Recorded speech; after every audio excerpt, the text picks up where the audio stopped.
പിതാവിന്റെയും പുത്രന്റെയും പരിശുദ്ധാത്മാവിന്റെയും നാമത്തിൽ ആമേൻ. സന്തോഷമായിട്ട് നിങ്ങളെ പ്രാർത്ഥന ഏറ്റുമെടുക്കുക. ഇന്നത്തെ എംപവർമെൻ്റാണ്. ഇതൊരു ശാക്തീകരണ പ്രാർത്ഥനയാണ്. ഇത് പ്രാർത്ഥിക്കുമ്പോൾ എല്ലാ വിശുദ്ധന്മാരും മാലാഖമാരും രക്തസാക്ഷികളും നിങ്ങൾക്ക് ചുറ്റും മാധ്യസ്ഥം വഹിച്ചുകൊണ്ട് കൃപാസ്ഥാനത്താരെ ജീവനോടെ പ്രത്യക്ഷപ്പെട്ട മാതാവിൻ്റെ സാന്നിധ്യത്തിൽ ആണ് ഈശോ നിങ്ങളെ ആശീർവദിക്കണം എന്നുള്ള ബോധം ഉണ്ടാകണം. അതിന് സന്തോഷമുണ്ടാകണം. നിങ്ങൾ നടക്കുന്ന വഴികളിൽ ഞാൻ നിനക്ക് മുമ്പേ പോവുകയും പിത്തളവാതകൾ ഒടിക്കുകയും ഇരുമ്പ് ഓടാമ്പലുക തകർക്കുകയും ചെയ്യുമെന്ന് പറഞ്ഞ കർത്താവ്, അന്ധകാരത്തിൻ്റെ അജ്ഞാതമായ നിധികൾ നിങ്ങൾക്ക് അവകാശമാക്കുന്നു എന്ന് പറഞ്ഞ കർത്താവ് ആണ് ഈ പ്രാർത്ഥനയിൽ ഇന്നത്തെ ദിവസം നിൻ്റെ കൂടെ മുമ്പേ പോകാൻ പോണത്. ഈ സംഗീത ഐശയ 45:2 ഇടക്കിടക്കെടുത്ത് വായിച്ചു നോക്കണം. ആവശ്യം കൊള്ളിക്കണം. എന്ന് വെച്ച് കഴിഞ്ഞാൽ I will be with you unto the last എന്ന് പറഞ്ഞില്ലേ, അവസാനം വരെ ഉണ്ടാകുന്ന ദൈവത്തിൻ്റെ കൊതിയാണ്, കിതപ്പാണ് നമ്മളുടെ കൂടെ ഉണ്ടാകാനുള്ള ആ അഭിവാഞ്ചി എന്ന് പറയുന്നത്. അത് നമ്മൾ മാക്സിമം പ്രയോജനപ്പെടുത്തണം ആധ്യാത്മിക ജീവിതത്തിലെ. കർത്താവ് നമ്മളൊന്ന് ആഗ്രഹിച്ചാൽ, കർത്താവ് ഒരു പൂവിനൊരു പൂക്കാലം തന്നതുപോലെ ദൈവം നമ്മുടെ കൂടെ ഉണ്ടാകണമെന്ന് ആഗ്രഹിച്ചാൽ അതിനൊരായിരം മാർഗങ്ങൾ ദൈവം തന്നിട്ടുണ്ട്. വചനം തന്ന്, പരിശുദ്ധ കുർബാന തന്നു, പിന്നെ കൂട്ടായ്മ തന്നു. എല്ലാം അന്ത്യം എന്താണ്? സാന്നിധ്യമാണ്. കർത്താവേ, നിൻ്റെ സാന്നിധ്യം അനുഭവിക്കുന്നതൊക്കെ വലുത് എന്തുണ്ട് ലക്ഷ്യം ജീവിതത്തിൽ? അങ്ങയുടെ മക്കളിൽ നിന്ന് എന്നെ കേൾക്കുന്നവരെ ഈ പ്രാർത്ഥനയുടെ ശക്തിയാൽ നിൻ്റെ തിരുമുറുപാടുന്ന വലതുകരം മക്കളുടെ ശിരസ് വെക്കണമെന്ന് പ്രാർത്ഥിക്കുന്നു. അവിടെ സന്ധിബന്ധങ്ങളും മാംസപേശികളും രക്തഞരമ്പുകളും ശരീരകോശങ്ങളിലും കർത്താവിൻ്റെ രക്തം പടരണമെന്ന് പ്രാർത്ഥിക്കുന്നു. നിങ്ങൾ കർത്താവെ ശക്തിപ്പെടണേ. കർത്താവ് മക്കളെ അങ്ങ് ശക്തിപ്പെടുത്തുന്ന കർത്താവെ, മരുന്ന് ലേപനം അല്ല കർത്താവെ, അങ്ങയുടെ വചനമാണ് അങ്ങയുടെ മക്കളെ സുഖപ്പെടുത്തുന്നത്. വചനത്തിൻ്റെ കർത്താവ് ശക്തിയാൽ യേശുക്രിസ്തു ഉന്നതമായ നാമത്തിൽ ഞാൻ നിങ്ങളെ യേശുനാമത്തിൽ ആശീർവദിക്കുന്നു. ഞാൻ നിങ്ങളെ യേശുനാമത്തിൽ എംപവർ ചെയ്യുന്നു, ശക്തിപ്പെടുത്തുന്നു. കർത്താവിൻ്റെ കാരണം നിന്നെ ആവശ്യം അടിപ്പിണർ പോലെ വൈദാഘാതം പോലെ ദൈവികമായ ശക്തി നിനക്ക് ആവശ്യിക്കട്ടെ. ഉച്ച മുതൽ ഉള്ളംകാല് വരെ കർത്താവിൻ്റെ ശക്തി നിറയട്ടെ. Lord Jesus Christ, pour out your spirit, touch with the fire of fingers, walk with the precious blood. Lord, infuse your spirit. Lord, infuse your spirit of power and grace. എൻ്റെ കർത്താവിൻ്റെ ഉന്നതമായ നാമത്തിൽ നിൻ്റെ കുടുംബം ആശീർവദിക്കപ്പെടട്ടെ. എൻ്റെ കർത്താവ് ഉന്നതമായ നാമത്തിൽ നിൻ്റെ വയലേലുകൾ ആശീർവദിക്കപ്പെടട്ടെ. എൻ്റെ കർത്താവ് ഉന്നതമായ നാമത്തിൽ നിൻ്റെ തൊഴിലിടങ്ങൾ ആശീർവദിക്കപ്പെടട്ടെ. എൻ്റെ കർത്താവ് ഉന്നതമായ നാമത്തിൽ നിൻ്റെ സ്വപ്നങ്ങൾ, നിൻ്റെ ആശകൾ, നിൻ്റെ ആശങ്കകൾ, നിൻ്റെ ആഗ്രഹങ്ങൾ കർത്താവിൻ്റെ നാമത്തെ ആശ്രയിക്കപ്പെടും. നീ എന്തിനു വേണ്ടിയാണ് വിലപ്പെടുത്തതായിട്ട് കണ്ട് വിഷമിക്കുന്നത്? എന്തിനെയാണോ നീ വിലപ്പെട്ടതായിട്ട് കണ്ട് വിഷമിക്കുന്നത്? ആ മേഖല, ആ വിഷയം, ആ വ്യക്തി കർത്താവിനാൽ നിനക്ക് അനുകൂലമായി മാറട്ടെ. എൻ്റെ കർത്താവിൻ്റെ ഉന്നതമായ നാമത്തിൽ ഞാൻ ഇത്രയും നാൾ ശുശ്രൂഷിച്ച എൻ്റെ കർത്താവിൻ്റെ ജീവനുള്ള ഉന്നതമായ മാധ്യസ്ഥത്തിലെ ദൈവികമായ ശക്തിയാൽ പിതാവിൻ്റെയും പുത്രൻ്റെയും പരിശുദ്ധ നാമത്തിൽ, പരിശുദ്ധ അമ്മയുടെ മാധ്യസ്ഥത്തിൽ, എല്ലാ മാലാഖമാരുടെ കൂടെ, എല്ലാ വിശുദ്ധന്മാരുടെ മധ്യസ്ഥ ശക്തിയിൽ നീ ഈശോനാമത്തിൽ നിൻ്റെ ജീവിതം, ഇന്നത്തെ ജീവിതം പരിപൂർണമായി ആസ്വദിക്കപ്പെടട്ടെ. ഓക്കെ എൻ്റെ പ്രിയപ്പെട്ടവരെ, നമ്മൾ ഇന്ന് പിശാചും നമ്മളും തമ്മിലുള്ള ചെറിയ വ്യത്യാസം അറിഞ്ഞാൽ ആധ്യാത്മിക ജീവിതം പിശാചും നമ്മളും തമ്മിൽ കുറച്ച് വ്യത്യാസം ഉണ്ടല്ലേ? കുറച്ച് വ്യത്യാസം ഉണ്ടാവില്ല, അല്ല പിന്നെ പിശാചും നമ്മൾ നമ്മളാണ്ട കാര്യമില്ല. അപ്പോൾ ആ പ്രകടമായ വ്യത്യാസം എന്താണ്? ഇൻ റിലേഷൻ വിത്ത് ഗോഡ് അല്ലേ? കർത്താവിനെ അതെ യാക്കോബിൻ്റെ ലേഖനം വായിച്ചേ 2:17. പ്രവർത്തികൾ കൂടാതെയുള്ള വിശ്വാസം എന്ന് പറഞ്ഞേ, പ്രവർത്തികൾ കൂടാതെയുള്ള വിശ്വാസം, പ്രവർത്തികൾ കൂടാതെയുള്ള വിശ്വാസം അതിൽ തന്നെ നിർജീവമാണ്. അതിൽ തന്നെ നിർജീവമാണ്. എൻ്റെ പ്രോബ്ലം വെച്ച് കഴിഞ്ഞാൽ പ്രവർത്തികൾ മൂലമാണ് ഈ വിശ്വാസം നമ്മൾ നീതീകരിക്കപ്പെടുന്നത്, അല്ലേ? ഇപ്പം ചില പറഞ്ഞേ വിശ്വാസം മാത്രം മതി, ചില ആൾക്കാർ പറഞ്ഞു വിശ്വാസം മാത്രം മതി. പറ്റത്തില്ല. എന്താ കാര്യം? വിശ്വാസം പ്രവർത്തികളെ നീതീകരിക്കണമെന്നുള്ളതാണ് യാക്കോബിൻ്റെ ആദിമസഭയുടെ നിലപാട്. അത് എന്താ പറയണത്? അത് യാക്കോബ് 2:19 വായിച്ചേ. ദൈവം ഏകനാണെന്ന് നീ വിശ്വസിക്കുന്നു. ദൈവം ഏകനാണെന്ന് നീ വിശ്വസിക്കുന്നു. അത് നല്ലത് തന്നെ. നല്ലത് തന്നെ. പിശാചുക്കളും അങ്ങനെ വിശ്വസിക്കുന്നു. പിശാചുക്കളും അങ്ങനെ വിശ്വസിക്കുന്നു. അവർ ഭയന്ന് വിറയ്ക്കുകയും ചെയ്യുന്നു. അപ്പോൾ പിശാചുക്കളും വിശ്വസിക്കുന്നുണ്ട്. വിശ്വാസം മാത്രം മതി എന്നുണ്ടെങ്കിൽ പിശാച് രക്ഷപ്പെടണ്ടേ? ഈ ഫെലിത്ത് എലോൺ സഫിക്സ് എന്ന് പറയത്തില്ലേ? വിശ്വാസം കൊണ്ട് മാത്രമാണ് രക്ഷ എന്നുണ്ടെങ്കിൽ വിശ്വാസത്തിനുണ്ടല്ലോ ആ രക്ഷ. ആ വിശ്വാസം ഉണ്ടല്ലോ. ദൈവം ഒന്നുമില്ലെങ്കിൽ അവൻ ഏകനാണെന്ന് വിശ്വസിക്കുന്നുണ്ടല്ലോ. അപ്പോൾ വിശ്വാസ പ്രമാണത്തിന് അടിത്തറ എന്താണ്? ഏകദേശം ഞാൻ വിശ്വസിക്കുന്നു. അതിനെന്താണ്? അതിന് നോ ഒബ്ജക്ഷൻ എന്ന് പറഞ്ഞ പിശാചും പറയും നോ ഒബ്ജക്ഷൻ. പക്ഷേ വിഷയമുണ്ട്. പിശാച് ആ വിശ്വാസത്തിന് വേണ്ടി പ്രവർത്തിക്കത്തില്ല. അപ്പോഴേ നമ്മുടെ വിശ്വാസത്തിന് വേണ്ടി നമ്മളും നമ്മുടെ വിശ്വാസത്തിന് വേണ്ടി നമ്മളും പ്രവർത്തിച്ചില്ലെങ്കിൽ നമ്മൾ വിശ്വാസത്തിൻ്റെ അതേ റാങ്കിലേക്ക് വരും. എന്താണ്? വിശ്വസിക്കുന്നുണ്ട് പ്രവർത്തിക്കുന്നില്ല, അത് നമ്മളും വിശ്വസിക്കുന്നുണ്ട് പ്രവർത്തിക്കുന്നില്ല, അപ്പം നമ്മളും പിശാച് ഒരു റാങ്കിലാവും. അപ്പം അതാണ് ഏറ്റവും ഈ പിശാചിനെ എനിക്ക് മനസ്സിലായിരിക്കണത്. എൻ്റെ ഒരു ധ്യാന ചിന്തകളിലൊക്കെ എനിക്ക് മനസ്സിലായിരിക്കുന്നത് നമ്മളും പിശാചും തമ്മിലുള്ള വ്യത്യാസം, പ്രധാനപ്പെട്ട വ്യത്യാസം, രണ്ടും വിശ്വാസത്തിൽ ഒരുപോലെയാണെങ്കിലും നമ്മുടെ വിശ്വാസം നമ്മൾ നീതീകരിക്കുന്നുണ്ട്. എന്താണ്? ദൈവസ്നേഹത്തിന് വേണ്ടി സാക്ഷികളാകുന്നുണ്ട്. നമ്മൾ പ്രവർത്തിക്കുന്നു എന്ന് വെച്ചതിൻ്റെ അർത്ഥം എന്താണ്? ദൈവസ്നേഹത്തിന് സാക്ഷികളാകുന്നു. അപ്പോൾ അങ്ങനെ സാക്ഷികളാകുന്ന ആൾക്കാർ എന്നാ ചെയ്യേണ്ടത്? ദൈവത്തിന് ഇൻറ്റൻഷൻ വെക്കണം. കർത്താവ് നിൻ്റെ ഉപരി മഹത്വത്തിനെന്ന് പറയണം. കർത്താവിൻ്റെ ഉപരി മഹത്വത്തിന് നമ്മൾ എന്ത് ചെയ്യണം? എന്തിനാണ്? നമുക്ക് നന്മ വന്നാലും തിന്മ വന്നാലും we will accept in the name of Jesus Christ four the greater glory of Jesus. അല്ലേ? അതല്ലേ? ഇപ്പം നമ്മൾ നന്മ വന്നാലും തിന്മ വന്നാലും നമ്മൾ അത് അക്സെപ്റ്റ് ചെയ്യും. ആരെന്താണ്? For the greater glory. കാരണം നമുക്ക് നഷ്ടമില്ലല്ലോ. ആരെ ചരിഞ്ഞാലും നിന്നാലും പന്തിരായാലും എന്ന് പണ്ട് പറയത്തില്ലേ? അതുപോലെയാണ് ഒരു മനുഷ്യന് വിശ്വസിക്ക് ക്ലേശം വന്നാലും അത് വിശ്വാസത്തിൻ്റെ എക്സ്പ്രഷൻസ് ആകും. ദൈവത്തിൻ്റെ മഹത്വത്തിന് വേണ്ടി കാഴ്ചവെക്കും. അവർ നന്മ വന്നാലും അതുപോലെ തന്നെയാണ്. അതുകൊണ്ട് നമ്മളെ തോൽപ്പിക്കാൻ പറ്റത്തില്ല. ജീവിതത്തിന് നമ്മളെ തോൽപ്പിക്കാൻ പറ്റത്തില്ല. ജീവിതത്തെ തോൽപ്പിക്കാൻ പറ്റാഞ്ഞ ഒരാളാണ് പരിശുദ്ധ അമ്മ. പല പല കാലാവസ്ഥകൾ അവരും ഞാൻ മുമ്പ് പറഞ്ഞ പോലെ my soul sacrifice the Lord എന്ന് പറഞ്ഞ അതേ ഉത്സാഹത്തോടും ഉത്തേജനത്തോടും കൂടി തന്നെയാണ് യേശുവിൻ്റെ അമ്മ അവൻ്റെ കുരിശിൻ്റെ ചുവട്ടിൽ ദൈവത്തിൻ്റെ ഹിതം ഇത കർത്താവിൻ്റെ ദാസി നിൻ്റെ വചനം പോലെ ഇതിൽ നിറവേറട്ടെ എന്ന് പറഞ്ഞുകൊണ്ട് നിൽക്കുന്നത്. രണ്ടിനും ഒരേ ക്വാളിറ്റിയാണ്. അല്ല, സങ്കടം വരുമ്പോൾ അളിഞ്ഞ മോന്തി വേഗല മാതാവൊക്കെ ഒരു മനുഷ്യ എക്സ്പ്രഷൻസാണ്. ശരിക്കും പറഞ്ഞാൽ ഹൃദയത്തിൽ വാള് കടക്കുന്നു എന്ന് പറയുന്നത് നമ്മൾ അംഗീകരിക്കുന്നുണ്ട്, കാര്യം സുവിശേഷത അതുകൊണ്ട്. പക്ഷേ നീ അഗ്നിയിലൂടെ കടന്നു പോകും, അഗ്നി നിന്നെ വിഴുങ്ങത്തില്ലെന്ന് പറഞ്ഞൊരു അഭിഷേകമുണ്ട് ആന്തരിക. അമ്മയ്ക്ക് ആ അഭിഷേകം കിട്ടിയ ആളാണ്. ലോകത്ത് നിങ്ങൾക്ക് ഞെരുക്കങ്ങൾ ഉണ്ടാകും, എങ്കിലും ധൈര്യമായിരിക്കും, ഞാൻ ലോകത്തെ കീഴടക്കിയിരിക്കുന്നു പറയണത് ഈ അഭിഷേകം സ്വീകരിച്ചുകൊണ്ടാണ്. ആന്തരികമായ സകല കാലങ്ങളിൽ സ്വീകരിക്കപ്പെടുന്ന സുവിശേഷത്തിൻ്റെ അഭിഷേകത്തിലാണ് ഈ തീയും പൊള്ളലും ഏക്കത്തില്ല എന്ന് പറയണത്. നമ്മൾ 43-ാം സങ്കീർത്തനം ഐശാവില്ലേ 43:2 എന്താ പറയണത്? അഗ്നിയുടെ നടക്കും, അഗ്നി നിന്നെ വിഴുങ്ങത്തില്ല, സമുദ്രത്തിലൂടെ പോകും, സമുദ്രം നിന്നെ മുക്കത്തില്ല എന്ന് വെച്ചാൽ എൻ്റെ അർത്ഥം എന്താണ്? ഇതിൻ്റെ അനുഭവം നീ അനുഭവിച്ചതായിട്ട് നിങ്ങൾക്ക് ബോധ്യപ്പെടുത്തില്ല. ഹൃദയത്തിൽ വാള് കയറിയാലും ചിലപ്പോൾ അമ്മയുടെ ഉള്ളിൽ മൈ സോൾ മാക്കിഫെസ്റ്റോളെന്നായിരിക്കും പറയണത്. അവൻ ലോകത്തെ ജയിച്ചവരാണ്. അമ്മയുടെ കാലാവസ്ഥകളെ മേലുള്ള വിജയം എന്ന് പറയുന്നത് കടലിൻ്റെ മീതെ കർത്താവ് യാത്ര ചെയ്ത പോലുള്ള യാത്രയാണ്. അതുകൊണ്ടാണ് നമ്മൾ മരിയ സ്പിരിച്വാലിറ്റി യൂസ് ചെയ്യണത്. ഇപ്പോൾ ലാൻഡ് ക്രൂയിസറായിട്ടുള്ള കാറ് 2-2.5 കോടി രൂപയാണെങ്കിൽ നമ്മൾ അതിൻ്റെ ഡീസൽ ഒഴിക്കുക ഇല്ല. ആ ഉടമ്പടിയിൽ എന്താ ഉപയോഗിക്കണത്? മരിയ സ്പിരിച്വാലിറ്റിയാണ് ഉപയോഗിക്കുന്നത്. ഇത് covenant, Marian covenant is powered by Maria spirituality. Maria spirituality എന്താണ്? കർത്താവിൻ്റെ വചനം കേൾക്കുകയും അതനുസരിച്ച് ജീവിക്കുകയും ചെയ്യുന്നതാണ് എൻ്റെ അമ്മ. അതല്ലേ മരിയ സ്പിരിച്വാലിറ്റി. വചനം കേൾക്കുകയും അതനുസരിച്ച് ജീവിക്കുകയും ചെയ്യുന്ന ആൾ. അപ്പോൾ 8:21, 11:27 ഒക്കെ പറയണത് എന്താ? ആരാണ് എൻ്റെ അമ്മ? ദൈവവചനം കേൾക്കുകയും അതനുസരിച്ച് ജീവിക്കുകയും ചെയ്യുന്ന ആളാണ്. അതായത് ജീവിക്കണത് എന്താണ്? അത് മത്തായി 2:7-24 എന്താ പറയണത്? മഴ പെയ്തു, എൻ്റെ വചനം കേൾക്കുകയും അതനുസരിച്ച് ജീവിക്കുകയും ചെയ്യുന്നവർ പാറമേൽ തൻ്റെ ഭവനം പണി ചെയ്ത ബുദ്ധിമാനായ മനുഷ്യത്തുല്യനാണ്. മഴ പെയ്തു, കാറ്റടിച്ചു, അത് ആ ഭവനത്തിൽ മാഞ്ഞലിച്ചു. മഴ പെയ്തു, വെള്ളപ്പൊക്കം ഉണ്ടായി, അത് ആ ഭവനത്തിൽ മാഞ്ഞലിച്ചു, അത് വീണു പോയില്ല. കാരണം അത് പാറമേൽ സ്ഥാപിതമായിരുന്നു. പാറമേൽ സ്ഥാപിതമായ ദൈവഭവനത്തിൻ്റെ ഒരു നിപ്പുകടലെ കർത്താവിന് യേശുവിൻ്റെ അമ്മ അവൻ്റെ കുരിശിൻ്റെ ചുവട്ടിൽ നിന്നിരുന്നു. വിശ്വാസത്തിൻ്റെ പാറമേൽ നിൽക്കുകയാണ്. പിന്നെ അമ്മ പിക്ചറിലില്ല.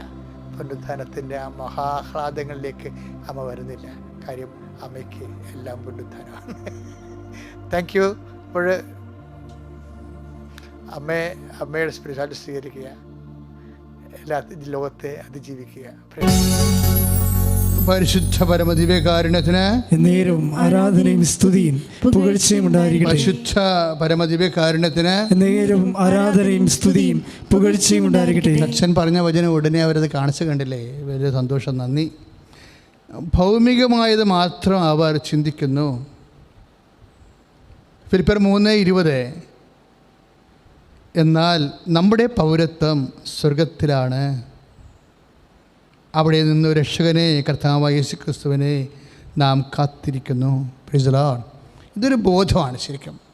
എല്ലാ ക്ലേശങ്ങളും കാലത്ത് എപ്പോഴും നീ ഓർക്കണം, ദൈവത്തിലെ നമ്മുടെ പൗരത്വം സ്വർഗത്തിലാണ്. ഈ കുരിശ് നമ്മൾ എടുക്കുക. ഞാൻ പറഞ്ഞില്ലേ, അയൽവാസിയുടെ പശു നമ്മളെ താക്കോലേൽപ്പിച്ചിട്ട് പോയതാണ്.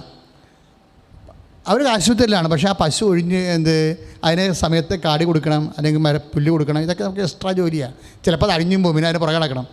തലവേദനയായില്ല, സ്വരകേടായില്ല എന്ന് പറയുമ്പോൾ ഉടനെ ഇതൊരു ബാധ്യതയായില്ല എന്ന് പറയുമ്പോൾ വീട്ടിലുള്ളവർ അതിൻ്റെ പുറകെ നടന്നിട്ട് നമ്മളെ കുറ്റപ്പെടുത്തുമ്പോൾ വല്ലാണ്ടായിപ്പോയില്ല എന്ന് വിചാരിച്ചു കഴിയുമ്പോൾ ഉടനെ ഇതിൻ്റെ കൃപ പോയി. നമ്മൾ മിണ്ടരുത്. ആ സമയത്തൊന്ന് മിണ്ടാതെ പറഞ്ഞ, കർത്താവേ, ഇതെൻ്റെ അയൽവാസിക്ക് വേണ്ടി എന്നതിനേക്കാൾ ഉപരി ഞാൻ ചെയ്യണത് നിൻ്റെ നാമത്തിൻ്റെ മഹത്വത്തിനാണ്. ഈ ദൈവത്തെ മഹത്വപ്പെടുത്തിക്കൊണ്ടാണ് നമ്മൾ വിശ്വാസത്തിൽ വളരണത്. Price the Lord. നമുക്ക് വിശ്വാസം വളരണ്ടേ? അതാ റോമ 4:20 പറയണത്. റോമ 4:20 എന്നാ പറയണത്? ഏറ്റു പറഞ്ഞ്, ദൈവത്തെ മഹത്വപ്പെടുത്തി വിശ്വാസത്തിൽ വളരുവിൻ. ഇതാണ് സംഭവം. അപ്പോൾ ദൈവത്തെ മഹത്വപ്പെടുത്തി. ഇപ്പം നമ്മൾ അയൽവാസികൾ പശു അഴിഞ്ഞുപോയി നമ്മൾ, അപ്പോൾ വീട്ടുകാരൻ നമ്മളെ കുറ്റപ്പെടുത്തും. നിനക്ക് വല്ല കാര്യമുണ്ടോ, തലക്ക് അസുഖമാണെന്നൊക്കെ ചോദിച്ച് അവർ കൊലായി ഇളന്തിനെന്ന് നമ്മളെ കുറ്റപ്പെടുത്തുന്നുണ്ട്. ഇതൊക്കെ ഈ കാര്യങ്ങളൊക്കെ അയൽവാസിക്ക് വേണ്ടി ചെയ്യണത് അവർ കാണുന്നുമില്ല. നമ്മൾ ചെയ്യണം. ആർക്ക് വേണ്ടി ചെയ്യണം? ദൈവത്തെ മഹത്വപ്പെടുത്തുകയാണ്. കർത്താവ്, നിനക്ക് വേണ്ടിയാണ് ഞാനിത് ചെയ്യണത്. കർത്താവ് പിരിയുമ്പോൾ എന്താ പറഞ്ഞതെന്നറിയാവോ? കർത്താവ് പിരിയുമ്പോഴെന്താ പറഞ്ഞത്? കുറച്ച് സമയം കഴിഞ്ഞാൽ പിന്നെ എന്നെ കാണത്തില്ല എന്നാണ് പറഞ്ഞത്. എന്നിട്ട് കർത്താവ് ഒരു വാക്ക് പറഞ്ഞ്, കാണാത്ത കാലത്ത് നമ്മളെന്ത് ചെയ്യണമെന്ന് പറഞ്ഞിട്ടുണ്ട്. നിങ്ങൾക്ക് പരസ്പരം സ്നേഹമുണ്ടെങ്കിൽ എന്നെ ലോകം അറിയോ. എന്നെ അതാണ് 13:35. കുറച്ച് കഴിഞ്ഞാൽ എന്നെ കാണത്തില്ല, പക്ഷേ നിങ്ങൾക്ക് പരസ്പരം സ്നേഹമുണ്ടെങ്കിൽ ഞാൻ നിങ്ങളുടെ കൂടെ ഉണ്ടെന്നും നിങ്ങളെൻ്റെ ശിഷ്യന്മാരാണെന്നും. യോഹന്നാൻ 13:35. എന്ത് അതിമനോഹരമായ വചനമാണ്. അപ്പോൾ ഇപ്പോൾ കർത്താവിനെ കാണുന്നില്ല, അയൽവാസിനെയും കാണുന്നില്ല. പക്ഷെ നമ്മൾ ഈ ജോലി, ക്ലേശം പിടിച്ച ജോലി ആർക്ക് വേണ്ടി ചെയ്യുന്നു? അയൽവാസിക്ക് വേണ്ടി ചെയ്യുന്നു. ആരുടെ പേര് ചെയ്യുന്നു? ഈശോയുടെ പേര് ചെയ്യുന്നു. അപ്പോൾ എന്ത് സംഭവിക്കുന്നു? നിങ്ങൾക്ക് പരസ്പരം സ്നേഹമുണ്ടെങ്കിൽ എൻ്റെ ശിഷ്യന്മാരാണെന്ന് ലോകമറിയുമെന്ന് പറയുമ്പോൾ എൻ്റെ അർത്ഥം എന്താണ്? നമ്മൾ സുവിശേഷത്തിൻ്റെ സാക്ഷികളാകുകയും. ഇപ്പോൾ വത്തിക്കാൻ കാര്യാലയത്തിൽ നിന്ന് പുതിയ നിർദ്ദേശങ്ങൾ വന്നിട്ടുണ്ട്. കൊറോണയ്ക്ക് ശേഷമുള്ള ലോകത്തിലും എങ്ങനെയാണ് സഭ, ഇടവക എങ്ങനെയാണ് രൂപീകരിച്ച് വരേണ്ടത്. ഒന്നാമത്തെ പോയിൻ്റ് എന്താണ്? ഇടവക ഒരു മിഷനാണ്. എനിക്കത് വായിച്ചപ്പോൾ ഭയങ്കര സന്തോഷം തോന്നി. ഞാൻ എപ്പോഴും പ്രാർത്ഥിക്കുന്ന ഒരു വിഷയമായിരുന്നത്. എന്നിട്ട് വത്തിക്കാൻ കാര്യാലയം പ്രത്യേകിച്ച് പറഞ്ഞു, നിങ്ങൾ ഒരു ടെക്നിക്കാലിറ്റിയുടെ പേരിൽ ഒരു ബ്യൂറോക്രാറ്റിക് ആയിട്ടുള്ള ഒരു നടപടിക്രമം പോലെ ഒരു കാര്യപരിപാടിയായിട്ട് വളരെ അതായത് സുധാരണം ചെയ്ത് അല്ല ഇടവകയെ കൊണ്ടുപോകേണ്ടത്. അതിൻ്റെ അപ്പുറത്താണ് ഇടവക എന്ന് വെച്ച് കഴിഞ്ഞാൽ നമ്മൾ ഒരു അമീക്കബിൾ റിലേഷനുണ്ട് ഇടവക ജനങ്ങളും ഇടയനും തമ്മിൽ. ആ ബന്ധത്തിൽ ക്രൈസ്തവർ മാത്രമല്ല, എല്ലാം ജീവജാലങ്ങളും അക്രൈസ്തവരും ഉണ്ട് അതിൻ്റെ അകത്ത്. അതെല്ലാം ഉൾക്കൊള്ളുന്നതിന് അവരിലേക്കെല്ലാം യേശുവിൻ്റെ ഈ സന്ദേശമാണ് കൈമാറേണ്ടത്. അതാണ് ഞാനിപ്പോൾ ഇങ്ങനെ സംസാരിക്കുന്നത്. അപ്പോൾ പശു അഴിഞ്ഞു പോയി, നിങ്ങളത് കെട്ടി, നിങ്ങൾ അതിനെ അഴിച്ചു കെട്ടി, അത് നമ്മളെ ഏൽപ്പിച്ച ആളത് കാണുന്നില്ല. നമ്മൾ വീട്ടുകാരൻ നമ്മളെ കുറ്റം പറയുകയും ചെയ്യുകയാണ്. അപ്പോൾ നമ്മൾ എന്ത് ചെയ്യും? അപ്പോൾ 13:35 ഓർക്കണം. യോഹന്നാൻ്റെ സുവിശേഷം എന്താ ഓർക്കേണ്ടത്? ഞാൻ അതിന് മുകളിലുള്ള വചനമുണ്ട്. 13:33 തൊട്ടുള്ള വചനങ്ങളിൽ പറയും, അല്പസമയം കഴിഞ്ഞാൽ എന്നെ കാണുകയില്ലെന്ന്. അതാണ്, അല്പസമയം കഴിഞ്ഞാൽ നിത്യനിതാന്ത സമയത്തെ കർത്താവിനെ കാണാത്ത കുറേ കാലങ്ങളുണ്ടാവും. കർത്താവിനെ കണ്ടിട്ട് നിങ്ങൾ സൽപ്രവൃത്തി ചെയ്യാൻ കാത്തിരിക്കേണ്ട എന്നതിൻ്റെ അർത്ഥം. നമ്മൾ അല്പസമയം കഴിഞ്ഞാൽ എന്നെ കാണുകയില്ലെന്ന് പറയുന്ന വചനമില്ലേ, അത് കഴിഞ്ഞിട്ട് 4 വചനം കഴിഞ്ഞിട്ടാണ് ഈ 13:35 വരണത്. എന്താണ്? നിങ്ങൾക്ക് പരസ്പര സ്നേഹമുണ്ടെങ്കിൽ നിങ്ങളുടെ ശിഷ്യന്മാരാണെന്ന് ലോകം അറിയുമെന്ന്. ഈ ശിഷ്യന്മാരാണെന്ന് ലോകത്തെ അറിയിക്കണ എപ്പോഴാണ്? കർത്താവിനെ കാണാത്ത കാലമാണ്. ഒരു സൗഖ്യത്തിൻ്റെ അടയാളം കിട്ടാത്ത കാലമുണ്ടാകും. പ്രാർത്ഥിക്കാൻ തോന്നാത്ത കാലമുണ്ടാകും. കർത്താവ് ആബ്സെൻ്റ് ആണെന്ന് തോന്നുന്ന കാലമുണ്ടാകും. ഞാൻ ഈ പ്രാർത്ഥിക്കണമെങ്കിൽ എവിടെ പോകണമെന്നറിയാൻ പറ്റാത്ത കാലമുണ്ടാകും. കാണാത്ത കാലം. കർത്താവിനെ കാണാത്ത കാലത്തും സ്നേഹത്തിൽ നിലനിൽക്കുമ്പോഴാണ് കർത്താവിൻ്റെ സാന്നിധ്യത്തിന് സാക്ഷിയായി മാറണത്. പ്രാർത്ഥിക്കുക. കർത്താവായ ദൈവമേ, ഇതുപോലെയുള്ള പ്രതിസന്ധി കാലഘട്ടങ്ങളിൽ അങ്ങേക്ക് സാക്ഷ്യം വഹിക്കാൻ ഒരു അടയാളം കണ്ടില്ലെങ്കിലും എൻ്റെ പ്രാർത്ഥനയ്ക്ക് ഉത്തരം വഹിക്കാനും പരസ്നേഹത്തിന് കുറവ് വരാതെ ഉപവിയുടെ അളായ്മയായി സുവിശേഷത്തിന്റെ സാക്ഷ്യ ജീവിക്കുവാൻ എന്നെ അഭിഷേകം ചെയ്യണമേ.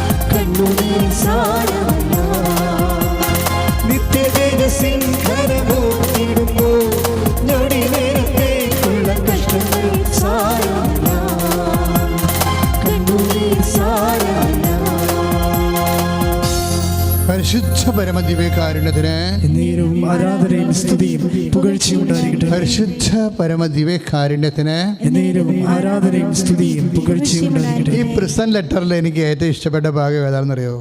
ഇപ്പോൾ പ്രിസൺ ലെറ്റർ എന്ന് പറഞ്ഞാൽ എന്താണ്? ജയിലിൽ വെച്ച് എഴുതുന്ന കയ്യാമം ഇട്ടുകൊണ്ട് എഴുതുന്ന ലെറ്ററിനാണ് പ്രിസൺ ലെറ്റർ എന്ന് പറയുന്നത്. ജയിലിലെ ലേഖന.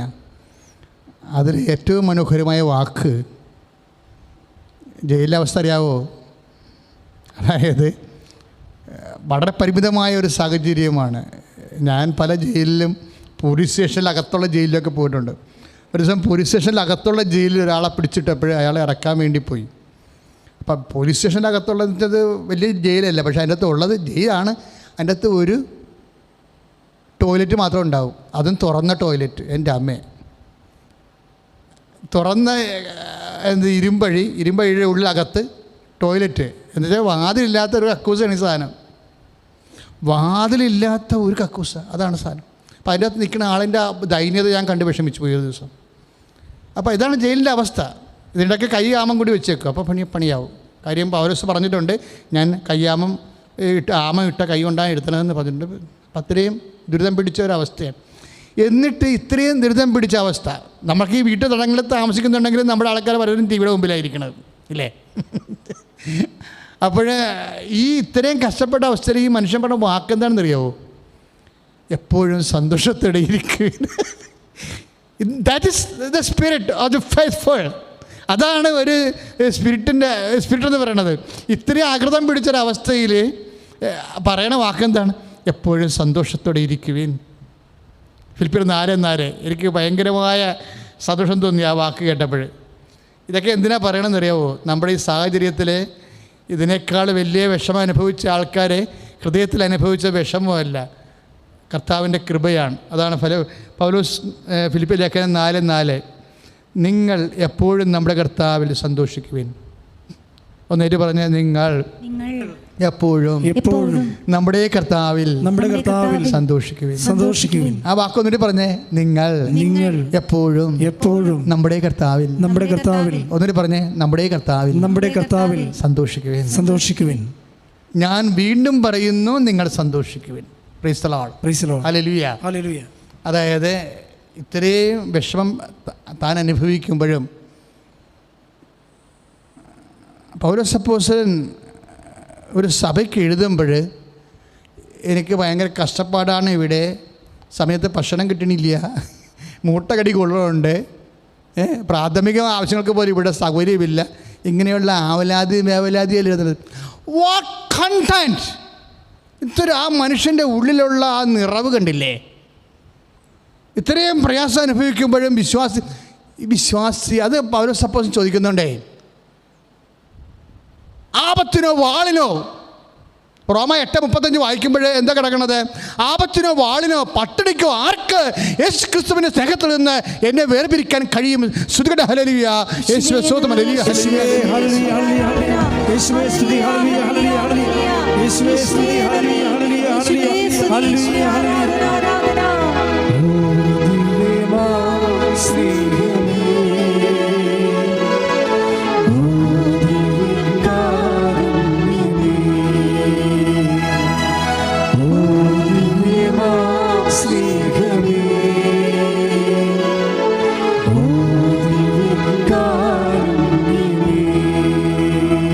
തിരുവത്താഴ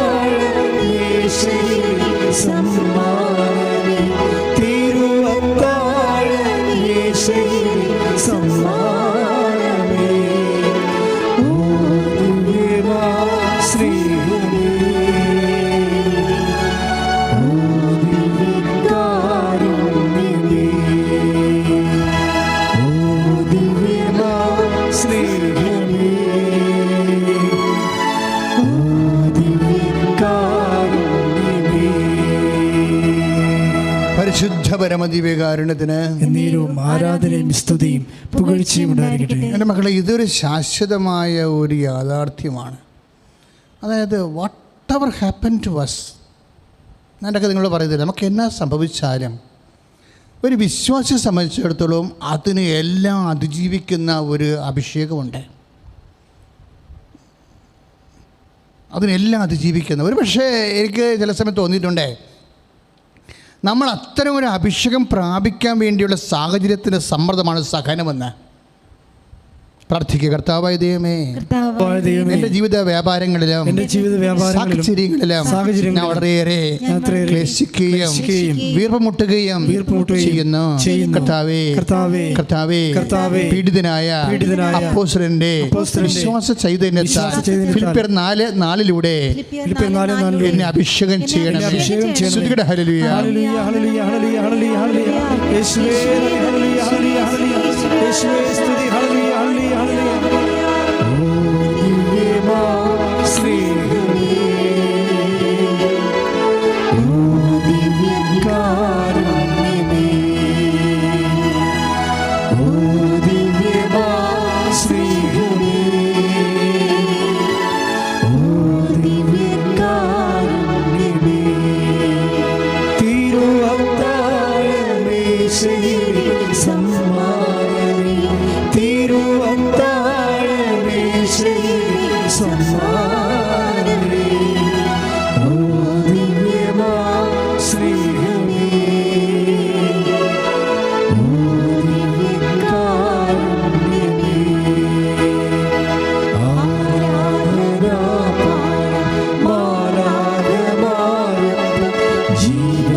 പരമദിവ്യകാരുണ്യത്തിന് ആരാധനയും സ്തുതിയും പുകഴ്ചയും ഉണ്ടായിരിക്കട്ടെ. മക്കളെ, വചനങ്ങൾ നൽകപ്പെടുമ്പോഴേ വളരെ ശ്രദ്ധയോടെ ഇരിക്കണം. കാര്യം കർത്താവിൻ്റെ തനി വചനങ്ങളാണ് അച്ഛൻ നിങ്ങൾക്ക് നൽകുന്നത്. നമ്മുടെ ഈ ക്ലേശകാലമായ കാലത്തെ അതിജീവിക്കാനുള്ള അപ്പോസ്തല കാലം മുതലേ സഭയ്ക്ക് നൽകിയ പൈതൃകമാണ് ഈ സന്തോഷമെന്ന് പറയണത്. പൗലോസ് സന്തോഷത്തിൽ നിന്ന് മാറണില്ല. പൗലോസ് പറയും, എപ്പോഴൊക്കെ സന്തോഷമായിരിക്കണമെന്ന് അപ്പോസ്തലനോട് ചോദിച്ച ഉടനെ പൗലോസ് പറയും, സ്ലിഹ എപ്പോഴൊക്കെയാണ് സന്തോഷമായിരിക്കേണ്ടത് എന്ന് ചോദിച്ചാൽ, കൊറോണയുടെ കാലത്ത് ക്വാറൻറ്റൈൻ കഴിയുന്ന എനിക്ക് സന്തോഷമായിരിക്കാൻ പറ്റുമോ? എൻ്റെ 2 മക്കളും വീട്ടിലില്ല. അവരെല്ലാം ഇപ്പോൾ ഗവൺമെൻറ്റിൻ്റെ പുതിയ നടപടി പ്രകാരം അനുസരിച്ചുകൊണ്ട് രോഗി വീട്ടിലും രോഗമില്ലാത്തവരെ ഇനി രോഗം വരാതിരിക്കാൻ വേണ്ടി ക്വാറൻറ്റൈനിൽ വെച്ചിരിക്കുന്ന അത് ഒരു നല്ല നടപടിയായിപ്പോയി. അപ്പോൾ ഒരു പക്ഷേ അപ്പോഴും ഈ മാനസികമായ അകൽച്ച ഉണ്ടല്ലോ, ശാരീരികമായ അകൽച്ച ഉണ്ടല്ലോ അപ്പോഴും. അപ്പോൾ നമ്മൾ നമ്മൾ സിഹായിട്ട് ചോദിക്കുകയാണ്, this is the condition of my home. എൻ്റെ അവസ്ഥ ഇതാ, എൻ്റെ വീട്ടിൽ ഞാൻ മാത്രമേ രോഗിയായിട്ട് കിടക്കുന്നുള്ളൂ, ബാക്കിയുള്ളവരെല്ലാം അകലെ എവിടെയുമാണ് ഗവൺമെൻറ് കൊണ്ടുപോയിരിക്കുക. ഇപ്പം ഞാൻ അറിഞ്ഞത് ചില ഫ്ലാറ്റിലൊക്കെ ആൾക്കാർ താമസിക്കുന്നുണ്ടെന്നാണ്, വീടുമായിട്ടൊരു ബന്ധവുമില്ലാതെ. എന്നാണ് ഇനി അവർ തിരിച്ചു വരണത്? ഗവൺമെൻറ് എപ്പോഴാണ് അനുവദിക്കുമോ അവരെ തിരിച്ചു വരാൻ? നമുക്കറിയാം. അപ്പോൾ ഇങ്ങനെയൊക്കെയുള്ള സമയത്ത് എപ്പോഴാണ് സ്ലിഹ സന്തോഷമായിരിക്കേണ്ടത് എന്ന് ചോദിക്കുമ്പോൾ സ്ലിഹ എന്ത് പറയും? ഇന്ന സമയം, വിശ്വാസത്തെ സംബന്ധിച്ചിടത്തോളം ഇന്ന സമയമൊന്നുമില്ല, എപ്പോഴും സന്തോഷത്തോടെ ഇരിക്കാൻ പറയും. വായ്, അതാണ് പ്രശ്നം. എന്താണ് അങ്ങനെ പറയണത്? ആർക്കങ്ങനെ പറയാൻ കഴിയും? ഇപ്പോൾ ഒന്ന് തലശ്ശേരി 5:16 എപ്പോഴും സന്തോഷത്തോടെ ഇരിക്കുവിൻ. പിന്നെന്ത് ചെയ്യണം? ഇടതടവില്ലാതെ പ്രാർത്ഥിക്കുവിൻ. പിന്നെന്ത് ചെയ്യണം? എല്ലാ കാര്യങ്ങളും കൃതജ്ഞത പ്രകാശിപ്പിക്കുവിൻ. പ്രാർത്ഥിക്കുക. എപ്പോഴും സന്തോഷത്തോടെ ഇരിക്കുവിൻ. ഇടതടവില്ലാതെ പ്രാർത്ഥിക്കുവിൻ. എല്ലാ കാര്യങ്ങളിലും കൃതജ്ഞത പ്രകാശിപ്പിക്കുവിൻ. ശ്രദ്ധിക്കട്ടെ. ഹല്ലേലൂയ.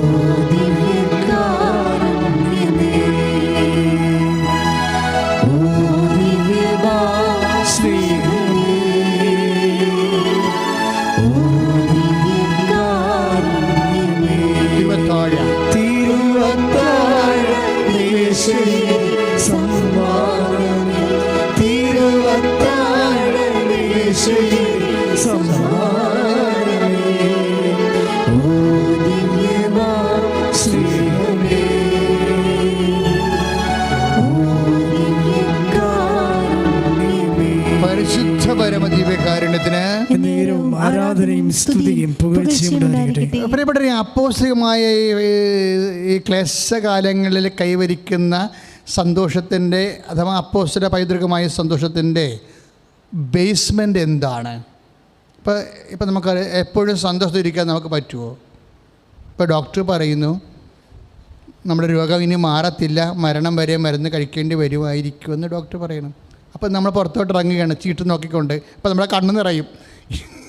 ചീട്ട് നമ്മുടെ ഡയഗ്നോസിസിൻ്റെ കാർഡും കൊണ്ട് പുറത്തോട്ട് ഇറങ്ങുമ്പോൾ നമ്മുടെ കണ്ണ് നിറയും. അപ്പോൾ കണ്ണ് നിറയുമ്പോൾ സന്തോഷമായിട്ടിരിക്കാൻ പറ്റുമോ? ശ്ലീഹ പറയും എപ്പോഴും സന്തോഷത്തിരിക്കാൻ. പിന്നെ എങ്ങനെ നമ്മൾ സന്തോഷത്തിലിരിക്കും? What is a trouble with us? എവിടെയാണ് മിസ്സൊക്കെ? അതായത് സന്തോഷത്തിൻ്റെ ബേസ്മെൻറ്റിലാണ്. നമ്മൾ ഫിലിപ്പിയർ 4:4 എന്താ കണ്ടത്? ഞാൻ നിങ്ങളോട് പറയുന്നു, നിങ്ങളെപ്പോഴും സന്തോഷിക്കുവിൻ. ആരിൽ സന്തോഷിക്കാൻ? നമ്മുടെ കർത്താവിൽ സന്തോഷിക്കാൻ. Price the Lord.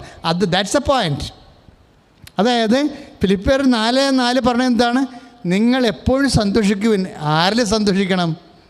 നമ്മൾക്ക് വരുന്ന സുഖദുഃഖങ്ങളല്ല സന്തോഷിക്കേണ്ടത്. സുഖദുഃഖങ്ങളിൽ സന്തോഷിക്കണമല്ല ക്രിസ്ത്യൻ സന്തോഷം എന്ന് പറയണത്. ഇവിടെയാണ് നമ്മൾ ആരാധനയ്ക്ക് പ്രാർത്ഥിക്കേണ്ടത്. പിന്നെ എന്ത്? നമ്മുടെ കർത്താവിൽ സന്തോഷിക്കുവാൻ. ദുഃഖം വന്നാലും സുഖം വന്നാലും നമ്മുടെ സന്തോഷത്തിൻ്റെ അടിസ്ഥാനം വസ്തുവിലല്ല, അല്ലെങ്കിൽ അനുഭവങ്ങളിലല്ല, ഒരു വ്യക്തിയിലാണ്. ഈ കൊടുത്ത പോയിൻ്റ് മനസ്സിലായോ? നമ്മുടെ സന്തോഷത്തിൻ്റെ അടിസ്ഥാനം, വിശ്വാസി നീ മനസ്സിലാക്കണം, നമ്മുടെ സന്തോഷത്തിൻ്റെ അടിസ്ഥാനം അനുഭവങ്ങളിലല്ല. നമ്മുടെ ദുഃഖമോ സന്തോഷമോ നമ്മുടെ അനുഭവങ്ങളോട് ബന്ധപ്പെട്ടതല്ല. വിശ്വാസം സംബന്ധിച്ചിടത്തോളം അവൻ്റെ സന്തോഷത്തിൻ്റെ അടിസ്ഥാനം ദ പേഴ്സൺ ജീസസ് ക്രൈസ്റ്റ്, കർത്താവായ യേശു ക്രിസ്തു എന്ന വ്യക്തിത്വമാണ്. കാര്യം അവൻ നമ്മൾ കുടികൊള്ളിടത്തോളം കാലം നമ്മുടെ സന്തോഷമോ സങ്കടമോ ഒക്കെ അടിസ്ഥാനപ്പെടുത്തിയിരിക്കുന്നത് അവൻ്റെ സാന്നിധ്യത്തിലാണ്. പ്രാർത്ഥിക്കുക, കർത്താവേ എൻ്റെ സന്തോഷത്തെ അടിസ്ഥാനപ്പെടുത്തുന്ന കർത്താവിൻ്റെ സാന്നിധ്യം എൻ്റെ ഹൃദയത്തിൽ നിറച്ചു തരണമേ. ശ്രദ്ധിക്കട്ടെ.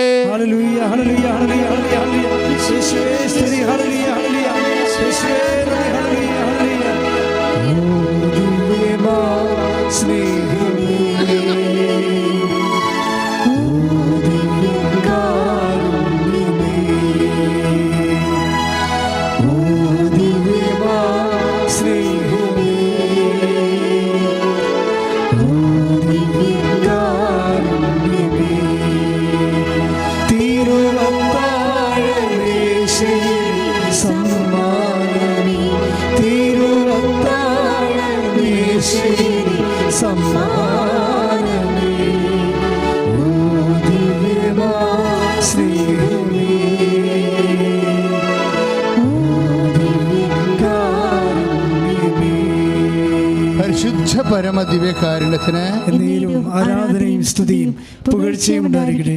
പൗലോസ് അപ്പോസ്തലൻ നമ്മുടെ സന്തോഷത്തിൻ്റെ അടിസ്ഥാനം, basement, reference the name of Jesus. എൻ്റെ മക്കളെ, കർത്താവിന് ഒരു വിശ്വാസിയുടെ ഉദ്ദേശവും ലക്ഷ്യം എന്താണ്? കർത്താവിൻ്റെ സ്നേഹത്തിലും വ്യക്തിബന്ധത്തിലും വളരുക എന്ന് പറഞ്ഞ്, കർത്താവിൻ്റെ സ്നേഹത്തിലും വ്യക്തിബന്ധത്തിലും വളരുക. അപ്പം ഈ വളർച്ച അനുസരിച്ചിട്ടാണ് നമുക്കുണ്ടാകുന്ന അനുഭവങ്ങൾ. അത് മോശമായാലും അത് നല്ലതായാലും അതൊന്നും അല്ല നമ്മളെ ബാധിക്കണത്. നമ്മുടെ സന്തോഷത്തെ തീരുമാനിക്കുന്നത് നമുക്ക് കർത്താവുമായിട്ടുള്ള ബന്ധത്തിൻ്റെ അടിസ്ഥാനത്തിലാണ്. ബാക്കിയുള്ളതെല്ലാം ഒരു പരിശീലനമാണ്. പൗലോസ് തന്നെ പറയണത് എന്താ? 4:12 ഫിലിപ്പിയർ 4:12 എന്ന് പറയണത്, താഴ്ന്ന നിലയിൽ ജീവിക്കാൻ എനിക്കറിയാം. Price the Lord. താഴ്ന്ന നിലയിൽ, ഇപ്പം നമ്മുടെ താഴ്ന്ന നിലയിലല്ലേ ജീവിക്കണേ. ഇപ്പോൾ ശരിക്കും പറഞ്ഞാൽ ഇപ്പം ആലപ്പുഴ സൈഡിലൊക്കെ ആൾക്കാർ, ഇവിടുത്തെ കുറേ കേരളത്തിലെ നല്ല നല്ല ഹോട്ടലെല്ലാം ആലപ്പുഴയാണ്. അവിടെ നല്ല മീൻ കറി കിട്ടും, അതാണ് വിഷയം. പക്ഷേ ഇപ്പം ഇല്ല, മീനില്ല. കടൽ ബ്ലോക്ക് ചെയ്തിരിക്കുക. ഇപ്പോൾ ആൾക്കാർ പച്ചക്കറിയൊക്കെ കൊണ്ട് ജീവിക്കുക, താഴ്ന്ന നിലയിൽ ജീവിക്കുക. നമ്മളെല്ലാവരും ഓരോരുത്തരും അങ്ങനെയാണ്. ഈ പ്രത്യേക കാലഘട്ടത്തിൽ താഴ്ന്ന നിലയിൽ ജീവിക്കും. രോഗമൊക്കെ വന്നു കഴിഞ്ഞാൽ നമുക്ക് വിളിക്കാൻ പറ്റത്തില്ല. ഇതുപോലെ നമുക്ക് യാത്രയില്ല, നമുക്ക് വരുമാനമില്ല, നമുക്ക് മുമ്പത്തെ പോലെ പണം നമ്മുടെ കയ്യിലില്ല. ചിലക്ക് ഗവൺമെൻറ്റിൽ നിന്ന് കിട്ടുന്ന അരിയും പയറും മാത്രമേ ഉള്ളൂ കയ്യിൽ. ഞങ്ങൾ കൃപാസനത്തിൽ കുറേ ആൾക്കാരെ സഹായിക്കാൻ വേണ്ടി ഞങ്ങൾ കഴിഞ്ഞ മാസം കുറേ കിറ്റുകളല്ല, ഒരു വീടിന് ഒരു 200 വീട്ടിന് ജീവിക്കാൻ വേണ്ടി മാത്രം സാധനങ്ങൾ ഓരോ ചാക്കിലാക്കിയപ്പോൾ 750 രൂപയായി. അപ്പോൾ ഞങ്ങൾ അതിനകത്ത് പുളി വരെ വെച്ച് കൊടുത്തു. പുളി കാര്യം എന്താണ്? ചില പറഞ്ഞാൽ വെച്ചാൽ സോപ്പില്ല എന്ന് പറയും. അപ്പം നമ്മൾ താഴ്ന്ന നിലയിൽ, അപ്പം ഞങ്ങൾ സോപ്പ് വാങ്ങിച്ചതിൻ്റെ വെച്ച്. അപ്പോൾ നിങ്ങൾ ചിന്തിച്ച് നോക്കിയേ, സോപ്പ് ഇല്ലാത്ത വീടുകളുണ്ടായിരുന്നോ? നമുക്ക് 5-6 സോപ്പ് ഇട്ടിട്ട് നമ്മൾ ലാവിഷായിട്ട് കഴുകിയ കാലമുണ്ട്. സോപ്പ് പകുതിയാണ് മുമ്പ് തന്നെ വാഴച്ചവിട്ടിലെടുത്ത് എറിഞ്ഞു കളയും. അവിടെ കിടന്നിട്ട് വാഴക്ക് പണിയായിട്ട് വരും ആ സോപ്പ്. ഇന്നിപ്പോൾ സോപ്പ് നമ്മൾ സൂക്ഷിച്ചാണ് ഉപയോഗിക്കുന്നത്. ഒരേ കാലമാണത്. അപ്പോസ്തല കാലത്തിൽ എന്താ സംഭവിച്ചിരിക്കുന്നത് നോക്കിയേ, 4:12 നോക്കിയേ, താഴ്ന്ന നിലയിൽ ജീവിക്കാൻ എനിക്കറിയാം. Price the Lord. നമ്മളിപ്പോൾ ജീവിക്കണ പോലെ സമൃദ്ധി ജീവിക്കാനും ഏത് സാഹചര്യത്തിൽ കഴിയുവാനും എനിക്ക് പരിശീലനം ലഭിച്ചിട്ടുണ്ട്. Price the Lord. അതാണ് വിഷയം. ഇതൊക്കെ കൊറോണ കാലമൊക്കെ ഒരു പരിശീലനമാണ് ശരിക്കും. ഇതൊരു ശാപമല്ല, ഇതൊരു വിശ്വാസിയെ സംബന്ധിച്ചിടത്തോളം അപ്പോസ്തലികമായ പരിശീലനമാണ്. ഇത് പരിശീലനമായിട്ട് എടുക്കുന്ന ആരുടെ പേരിലാണ്? കർത്താവിൻ്റെ പേരിലും. പ്രാർത്ഥിക്കുക, കർത്താവേ, ഈ കാലഘട്ടത്തിലെ ഞങ്ങളുടെ കുടുംബങ്ങൾ അനുഭവിക്കുന്ന എല്ലാം താഴ്ന്ന നിലയിൽ ജീവിക്കുന്നവരും അതൊരു വിശ്വാസത്തിൻ്റെ പരിശീലനമായി കാണുവാനും പ്രയാസ വെടിഞ്ഞ് സന്തോഷത്തോടെ കർത്താവിന്റെ നാമത്തിൽ സ്വീകരിക്കുവാനും അഭിഷേകം ചെയ്യണമേ. ശ്രദ്ധിക്കട്ടെ.